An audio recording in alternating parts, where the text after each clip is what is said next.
Nínú ọ̀sẹ̀ tí a wà yìí ní fọ́nrán gbajúgbajà àgbà olórin jùjú tó tún ti di ajíhìnrere ni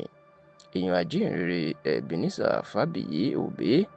ẹni tí gbogbo èèyàn mọ̀ sí bàbá kọ̀mándà tàbí Obey kọ̀mándà. Nínú ọ̀sẹ̀ yìí ni fọ́nrán fídíò ibi tí bàbá náà tó ti lọ ṣe àbẹ̀wò ìbánikẹ́dùn sí olórí ọmọọba kílẹ̀ ilẹ̀ Ìjẹ̀bú tó jẹ́ máyégún ilẹ̀ Yorùbá tó tún jẹ́ olú ọmọ ìlú Èkó tó tún jẹ́ ọ̀kan pàtàkì lára àwọn aṣíwájú olórin fújì lásìkò yìí, èèyàn Alhaji Wasiu Ọmọgbọ́láhàn Marshal Nífowóṣe tí ó gbajúmọ̀ sí K1 The Ultimate.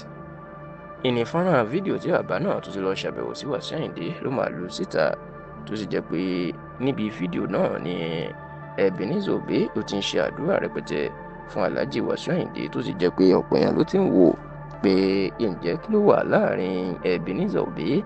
àti Wasiu Ayinde tí àwọn méjèèjì tàbí súnmọ́ra wọn tó bẹ́ẹ̀ tó jẹ́ pé ìfẹ́ àárín wọn ó lágbára. Ẹ sì rántí pé kì í ṣe ìgbà àkọ́kọ́ rèé tí Ebenezer Obey yóò ṣàbẹ̀wò sí Wasiu Ayinde ní ilé ẹ̀ ní Ìjẹ̀bú Òde. Kódà nígbà tí Wasiu Ayinde tó jẹ́ oyè olórí ọmọọba kílẹ̀ ilẹ̀ Ìjẹ̀bú, bàbá Ebenezer Obey ó ṣàbẹ̀wò sí bẹ́ẹ̀ ló tún ṣàdúrà fún tó sì jẹ́ pé bí Wasiu Ayinde náà bá ti rí Ebenezer Obey níṣẹ́ ló máa ń ba burúburú tí ó máa dọ̀bálẹ̀ tí ó sì máa ṣàpọ́nlé ẹ̀ dáadáa gẹ́gẹ́ bí ọmọ Yorùbá àtàtà. Ṣá o, fún àwọn tí kò mọ tó wà láàrin Wasiu Ayinde àti Ebenezer Obey, ìfẹ́ àárín wọn ó ti wà tipẹ́ nítorí pé Wasiu Ayinde rí Ebenezer Obey gẹ́gẹ́ bí bàbá ẹ̀. Ẹ rántí pé ẹni tó jẹ́ àwòkọ́ṣe àti bàbá fún Wasiu Ayinde nídìí iṣẹ́ fújì, olóògbé Síkírù Àyìndé Balógun Agbẹ́jìlọ́lá tí ó gbajúmọ̀ sí Barrister tó dá orin fújì sílẹ̀.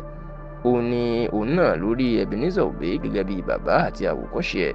Èèyàn pé ẹni tí Wasiu Ayinde tó ń rí bí bàbá àtàwòkọ́ṣe èèyàn Barrister, òun náà rí Ebenezer Obey gẹ́gẹ́ bí bàbá àtàwòkọ́ṣe. Eléyìí ló jẹ́ kí Wasiu Ayinde kó farẹ́ẹ̀tì gẹ́gẹ́ bí ọmọ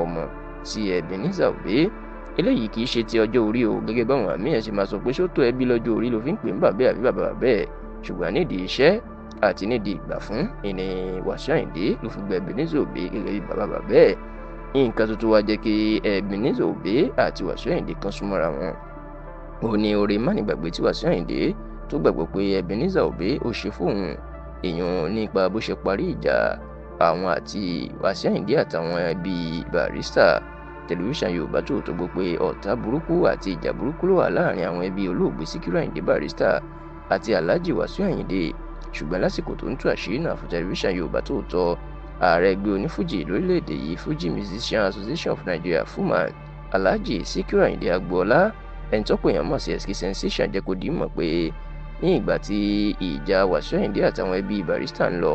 inú òun kò dùn. Ó lóun wò pé ta ló lè parí ìjà náà, àfìgbà tí òun wádìí tó ń rí pé Ebenezer Obey òun ni àwọn ẹbí Barrister náà bẹ̀rù tán bọ̀wọ̀ fún púpọ̀, òun náà sì ni Wasiu Ayinde bẹ̀rù tó tó bọ̀wọ̀ fún púpọ̀. Ó lọ́dọ̀ Ebenezer Obey lòun sunkún lọ, tí Ebenezer Obey tó sì pe Wasiu Ayinde tó pe àwọn ẹbí Barrister tó sì ní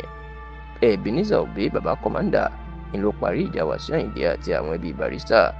Eléyìí la gbọ́ pé ó jẹ́ kí Wasiu Ayinde ó fẹ́ràn bàbá kọ̀mándà tó sì jẹ́ pé àjọṣepọ̀ tó dánmọ́rán ni ló wà láàrin àwọn méjèèjì.